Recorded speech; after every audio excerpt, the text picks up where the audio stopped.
points from Saturday? I guess what stood out to you as positives? I mean, positively, we kind of toughened up and stopped the run game, because that's a team that they wanted to run the football and get some play action pass and try to create some big plays with number 3, the receiver, which is a big play receiver. So I think when we got him in a lot of negative situation plays, they helped us out on defense. I think that was a big factor in what we had to get done. We're gonna lead up in the second row here. Coach, looking at Florida on film early on, what have you seen from them, especially a guy like DJ Lagway? You know, what kind of challenges he present?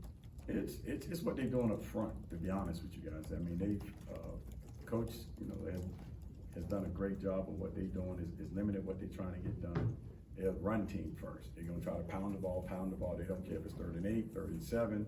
They're trying to pound the football to create the 3rd and 3 to 5, so DJ don't have to do much. Now, will he launch it on 1st down and 10? He will launch it on 1st down and 10. But I think they're doing a great job of just simplifying a lot of things for him to be successful, and their football team, because they got some running backs and they got some receivers, but they got an offensive line that's, if you look at it up front, they're kind of older guys up front. So they kind of gelling what and get into their own world now. Ira, second row on your right.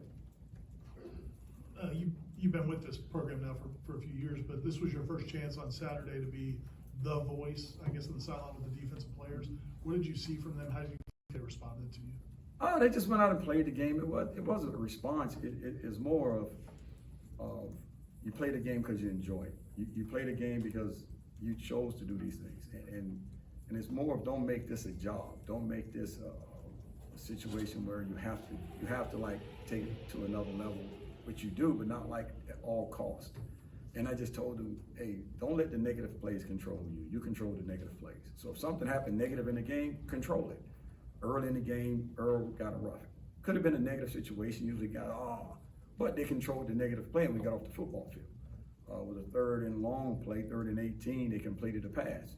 2 plays later, we got an interception. So you control the negative play by being positive, and those guys did. I think that's how they responded to it. Ira? Ashland Barker, when we spoke to him after the game, he said that you gave them some different things to work on when that first week, and he said it took a little bit of time to adjust. I can't probably speak specifically about that, but how receptive were they to learning something new this late in the season? It's always you're trying to get things done, and it's like, well, we've been doing this for long, so it's a habit. But we had that open week to try to not break the habit, but give them some more tools to use where they can make it easier for them to make plays, easier for them to see certain things. And those, like the little technical things that we did, help those guys out. And it's all about the technical things, how you can help somebody. If somebody, every player on the football field gonna struggle some way, form, or fashion. When that happens, you gotta give him something where he can feel relief that I'm getting help and not just I'm alone. Because it's not always about your calls. It's about what the guys can execute and what they can do. And in all my years, somebody struggles, you give them a little help, and then they get back on track. Peter, here on your left. Coach, one particular player, Sean Murphy, who when you played 3 games, this was his 3rd game, and seeing how he performed, see what he brought, what thoughts about his performance? Sean's been picking it up pretty well. He's been out for most of the season. He's we've been nicked up at that position, but now Sean is getting into a role. We got a rotation at linebacker. Sean's one of the guys. He shows some physicality up front, running, knocking people back, and doing a lot of good things for us. But like anything else, it's really his true time really playing football. So we expect a lot of great things out of him. He's done a great job of coming back, being physical, having fun with it, getting lined up, letting guys lined up. Because when you're out, one thing Murph did, he was with us the whole time.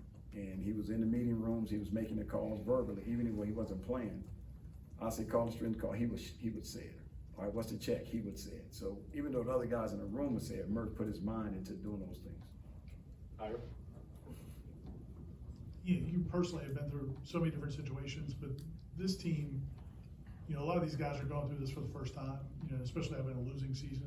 How much of the struggles as you coach these guys have been on the mental side versus the physical side in terms of handling adversity and things like that? Well, you make football is one of the best things about playing football, because you can build character, and there's a lot of situations that you will have to go through in life that can relate to football. It's gonna be some tough times where you're gonna woe is me.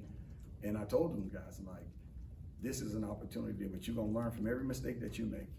And it's gonna be some point in time in your life that everything's gonna be like bad. And then it's gonna be how you're gonna fight to get out of it. And the only thing you can do is just keep going and keep pushing the pedal and not let it defeat you, you defeat it. And that's all I talk about all the time. I preach the same things over and over and over so those guys can have an opportunity to get out of what they're doing. Don't look at the negative, always look at the positive. Something always happen negative. It's nothing really negative in life because you can always, you know, like I told guys, if you lose your job once you leave Florida State and you have a job and you get fired, you can always go get another job. But if you dwell on losing your job, what's gonna happen? So the opportunity is always gonna be there. You just have to respond to it and make the things best for you. Stay on your right, Corey.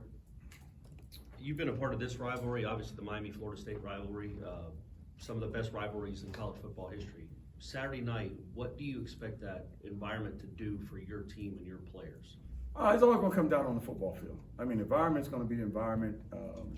It's always the rivalry games, the crowd, the fans, the stands. It's always electrifying and everything else. But you have to do as a player, don't get caught in the verse of getting the stands. You know, all the theatrics, the excitement, the fun, the family's gonna be there, everybody. The biggest thing, you have to just concentrate what happens on the football field. And don't get into the one-on-one battles. That's the one biggest thing that you cannot get into when you have a rivalry game, the one-on-one battles, me against that guy. Because eventually somebody's gonna shove, push, and all of a sudden flags gonna come off and then officials have to take control of the game. Play the game with what you normally do and be the best that you can be, but don't get into the one-on-one battles. Aslan, back right. What sort of conversations have you had with Coach Norvell about your future, and do you still want to be an on-field coach? We never talk about that. It's one thing I'll never do. I never talk about any position that I've ever been in.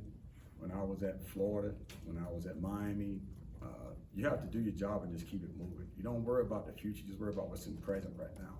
And that's all I've ever talked about was the present. We never talked about, you know, you can talk about all those things, but that ain't me. I mean, when I took over at Florida, the only thing that mattered was trying to get wins. When Hype left Central Florida, I had 2 weeks, I had to keep the guys going. That's all that matters. You don't worry about the outside circumstances, just do your job and have fun doing it. Ira. Any temptation late in that game to put the older guys back in? And No. what did it do for the young guys to get those? No, it's good for the young guys to get their reps and understanding what's going on. Selfishly, a lot of times coaches get involved like, I get a shutout. It's all about the kids playing and opportunities for them to get opportunities to play the game. And I've never been that type of person, never been that way. You can lose a shutout, oh well, you lost a shutout.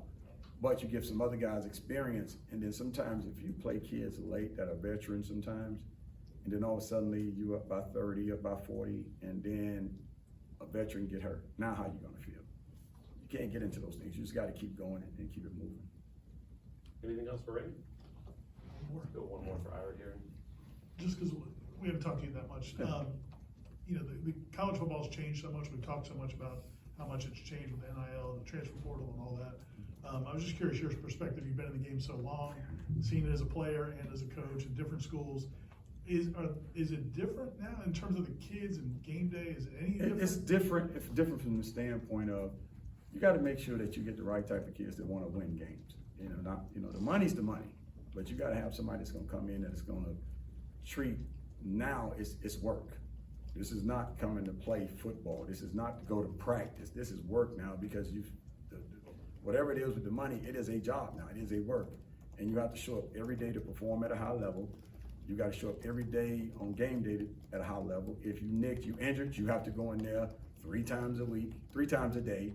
If you in the weight room, get extra weight room work. It's your body that you have to be involved in. And I think that's the one thing that I don't think the young guys understand. The real good ones, the ones who made that transition, because they treat it as a work. They treat it as a job. They don't treat it as, oh, I'm just going to practice. Oh, I'm just going to have fun. It's having fun, but you treat it as a job. And a lot of times those are the most successful guys that you will see. And you got to find those guys in the portal. You got to find those guys in high school that understand when you get in these type of situations now, it is a job, but you have to do your job and not make it a practice or make it just, oh, I can miss weights today. Those things don't happen. Because if in the real world you have a job, you're gonna get fined. And if you do it too much, you're gonna get cut in NFL or you're gonna get fired. So those are things that they gotta understand. Okay, thanks guys.